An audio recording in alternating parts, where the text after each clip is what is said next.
Big pass வீட்ல 5வது ticket two finale டாஸ்க்ல மிக மிக பயங்கரமான விஷயங்கள்லாம் நடந்திருக்குங்க. அதாவது அந்த டாஸ்க்ல தான் விஜய் பாரு வெற்றி பெற்றிருக்கிறாங்க அப்படிங்கிற தகவல் குடுத்துருக்கோம்.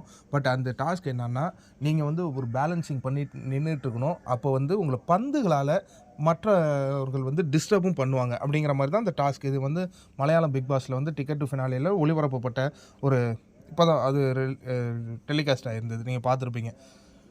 பந்துகளால உங்கள டிஸ்டர்ப் பண்ணுவாங்க. நீங்க ஒரு பொருள வந்து தட்டி இது பண்ற மாரி. அதில என்ன நடந்திருக்கு அப்டின்னா, விஜய் பவரும் வெற்றி பெற்றிருக்கிறாங்க. மகிழ்ச்சியான செய்தி. வருத்தமான செய்தி என்னன்னா, திவ்யா கண் மிகப்பெரிய அளவுல அ பாதிக்கப்பட்டிருக்கு. பாதிக்கப்பட்டிருக்குன்னா, வலியால துடிச்சிருக்கிறாங்க. யார் அடித்து வலியால துடிச்சாங்கன்னா, விக்கல் விக்ரம். விக்கல் விக்ரம் கண்ணுலயே அடிச்சிருக்காரு. அவங்க வந்து வலியில துடிச்சிருக்காங்க. அதுக்கப்புறம் ஒரு மிகப்பெரிய சண்டை விக்கல் விக்ரமுக்கும், திவ்யாவுக்கும் ஏற்பட்டிருக்கு. நீங்க யோசிச்சு பார்த்தீங்கன்னா, விக்கல் விக்ரமுக்கு ஒரு தனிப்பட்ட பகை வந்து திவ்யா மேல இருந்தது. அதை இதன் மூலமாக அவர் தீர்த்து கொண்டாரா? அப்படிங்கிற ஒரு கேள்வியவும் எழுப்புறாங்க. பட் விக்கல் விக்ரம் வந்து கேம்ல அப்படி பண்ணக்கூடிய ஆளாக இதுவரையும் இருந்திருக்கிறாரு. ஏன்னா, ஆதிரைய போட்டு கீழ தள்ளுறதுக்கு முயற்சி பண்ணாரு. அன்பார்ச்சுனேட்டா அவங்களுக்கு சேஃபா இருந்தாங்க. அதே மாரி பாருக் சபரி சொல்லும்போது ஃபிசிக்கல் வயலன்ஸ் பண்ண வேண்டியதானே அப்படின்லாம் சொல்லியிருக்கார். இன்னொன்னு திவ்யா மேல இவர் ஒரு கோவமாவும் இருந்தார். அதாவது என்ன கோவம்னா, இங்கேயும் அந்த பர்சனல் ஈகோ தான்.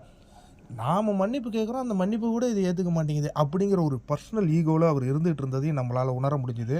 அதற்கடுத்து இந்த வீக் தொடங்கும் பொழுது, அந்த ஒரு முகபாவனையோட போனார் இல்லையா? என் பொண்டாட்டி பத்தி பேச அது வந்து பார்க்கறதுக்கே ரொம்ப கொடூரமா இருந்தது. அத எல்லாரும் சொல்லியிருப்பாங்க போல இருக்கு. அதுக்காகவே அவரு ஒரு மன்னிப்பு கேட்டுட்டு சுத்திட்டு இருக்காரு. அவங்க அந்த மன்னிப்ப அக்செப்ட் பண்ணல. ஏன்னா தெரிந்தே செய்த தவறுக்கு மன்னிப்பு அக்செப்ட் பண்ணல அவங்க. அதன் பிறகு பார்த்தீங்கன்னா கூட நெறைய இடங்கள்ல வந்து திவ்யாவ வந்து ஒரு பர்சனல் டாக்காவே பேசிட்டு இருந்தாரு. அதற்கான ஒரு பழிதீர்க்கும் படலமாக இது இருந்து விடுமோ அப்படின்னும் அஞ்சுறோம். பார்ப்போம் இன்னைக்கு கண்டிப்பா அது ப்ரோமோ கால்ல வரும். என்ன நடந்திருக்குங்கிறத கண்டிப்பா நம்ம எபிசோட் பார்த்து தாங்க தெரிஞ்சுக்கணும்.